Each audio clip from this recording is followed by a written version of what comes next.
My name is Peter Parfitt and welcome to the new Brit workshop. The first question and answer session had lots of positive comments. Thank you all very much indeed. So we're doing another. Let's get straight into it. Now very soon I've got to put a new roof on my shed.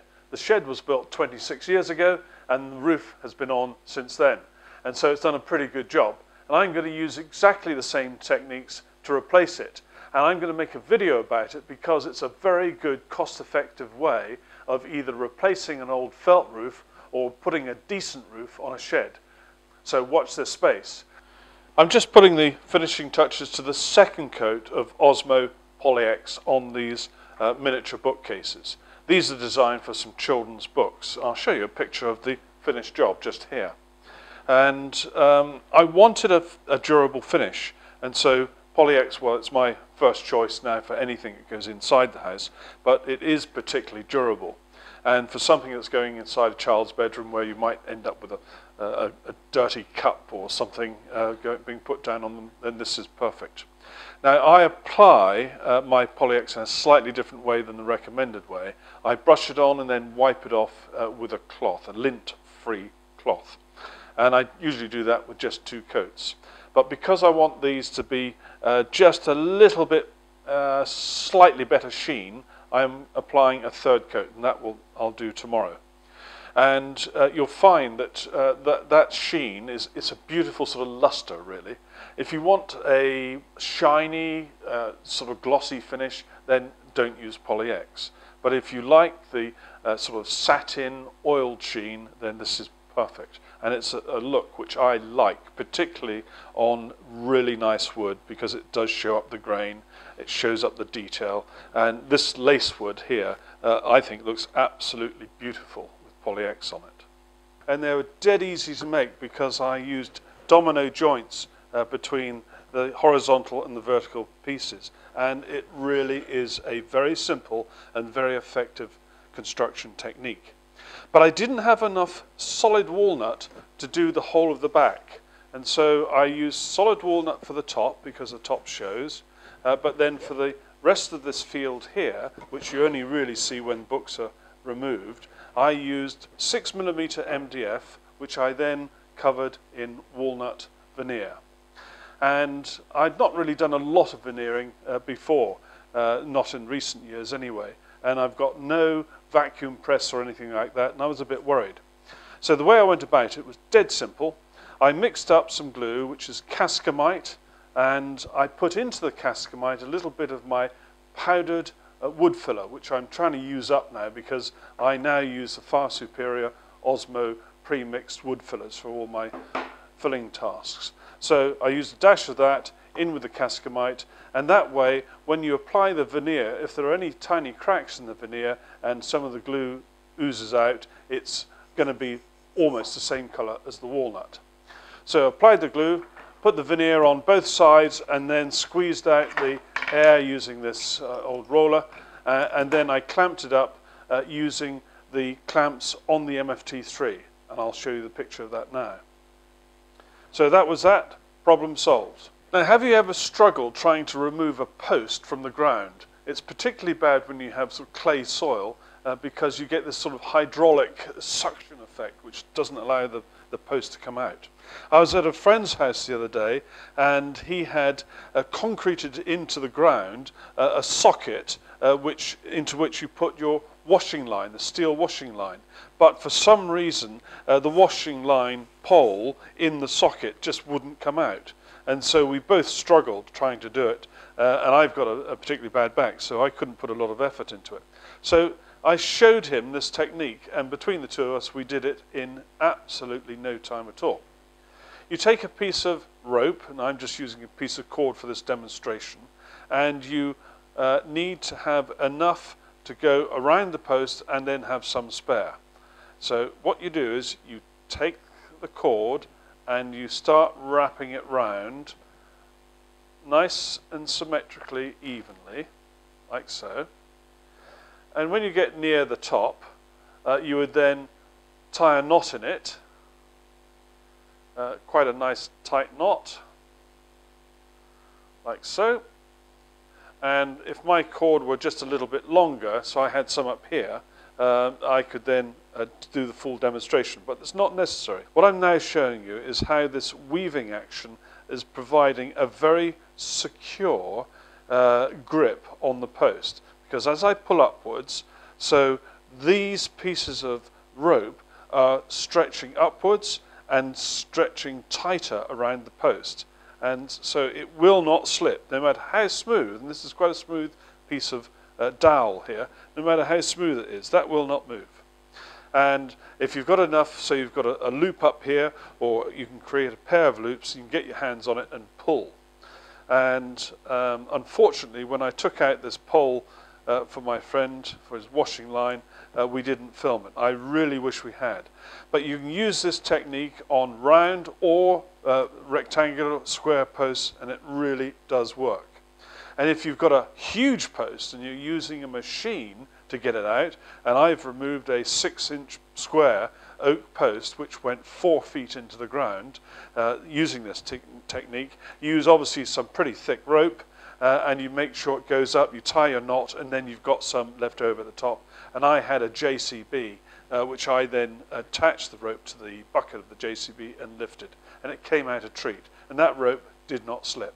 Now, I've been using these Trend 1/4-inch cutters from this cutter set recently, and I used them on those little bookshelves, and they did an excellent job. They're all tungsten carbide tipped, and they range from T-slotting, core box, they've got straight cutters, there are dovetail cutters, there are flush trim cutters, there are OG and round over, and so on and so forth. A really nice little collection. I've got the 1/4-inch shank, you can get 8mm shank as well. Excellent. A number of people have asked me about this, and this is my homemade router table that fits on the end of the Festool MFT3 workbench. Now, the fence is just made from some pieces of old kitchen work surface, which you can see when I turn it over like so. I've cut a notch out of this front piece, which allows for the cutters to be spinning here, and I've also shaped the rear piece so that it can take this part from an old vacuum cleaner, and this allows it to be connected, and we get dust extraction from around the tool that's doing the cutting. Now, the top is made from plywood, which is covered in Formica on both sides, and that gives the top a nice smooth finish, and it's actually very durable. Now, in order for the top to locate into this V groove on the MFT3, I've made up some section like this, which has a V groove here, which fits exactly in the V groove on the MFT3 and is then exactly the same height as the top of the MFT3. And this is then joined on the end. The top is then stiffened up with some bracing pieces. 2 of them go across and 2 go front to back. Now, the way the router fixes in is very simple.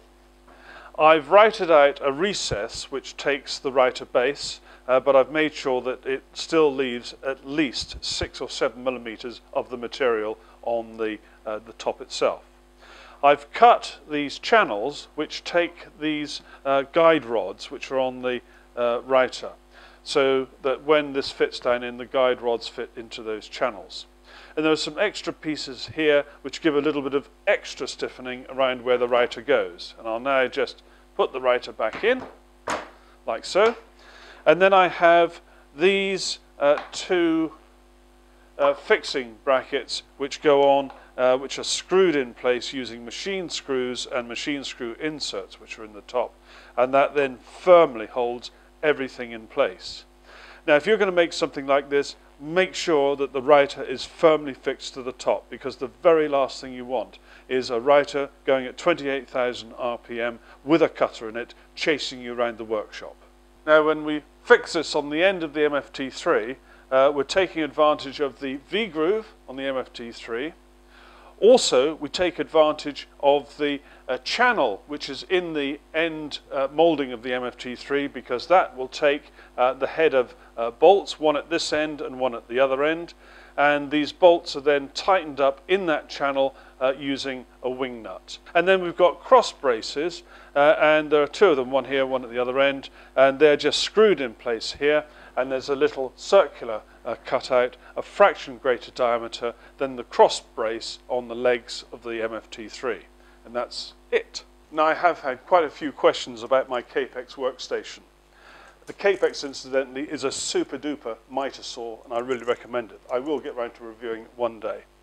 The key thing for me is I needed these wide extensions on either side so I could support long and heavy pieces of wood. And that gives me opportunities for clamping them in place with things like this toggle clamp, which I've got from Bessie, which is really good. Now, the key dimensions here, the gap between the two side pieces across here is 910 millimeters. The two side pieces are each 400 millimeters wide. The height from floor to here is 900 millimeters, and that's exactly the same as the MFT3. The height difference between this top here and the surface where the Capex is mounted, for me, is 109 millimeters. Now, if you're using a different miter saw, even your own Capex, check that measurement, but for me, it's 109 millimeters. The distance from front to back is 640 millimeters, and I've got the Capex mounted fairly well forward so that I can get the full swing when I'm doing mitered cuts. I've got a piece of wood on the back here, which means that those few bits of dust and debris that get thrown out and not picked up by the vacuum are kept within the workstation at the top here, and I can give it a quick vacuum every now and again to keep things clean. I've got casters on the bottom, and that's so I can move the whole thing around the workshop. If you're cutting really long or awkward pieces of wood, you might want to have them sticking out of the door or whatever. And my casters are 120 millimeters high. After I made this and I filled all the drawers with all sorts of terribly heavy things, I noticed it developed a very slight sag in the middle. So I've put an extra pair of casters, one at the front, one at the back. And so that's overcome that. But it works, and it's fine, and I'm really pleased with it. Now, I've had several questions about workshop dust, and in particular MDF. And so I will endeavour to do a little bit more about that. It'll be much later than a year, though. I've contacted the company that lent me that very clever measuring equipment, Enviro Technology Services, and they're happy for me to borrow more equipment when the time comes. So later in the year for that.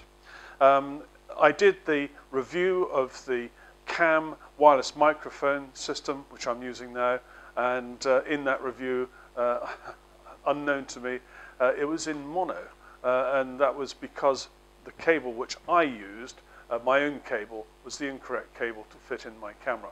But I've sorted it out now. You should be getting me in full stereo.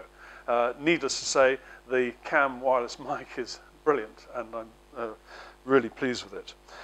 You may have just seen my review of the Snooper sat-nav system. It is absolutely, I can't tell you how good it is. It is absolutely brilliant. And if you're a truck driver, they do a truck version as well. But it's a good bit of kit. Well, that's it for this question and answer session. Thank you very much for watching. Take care. Bye-bye.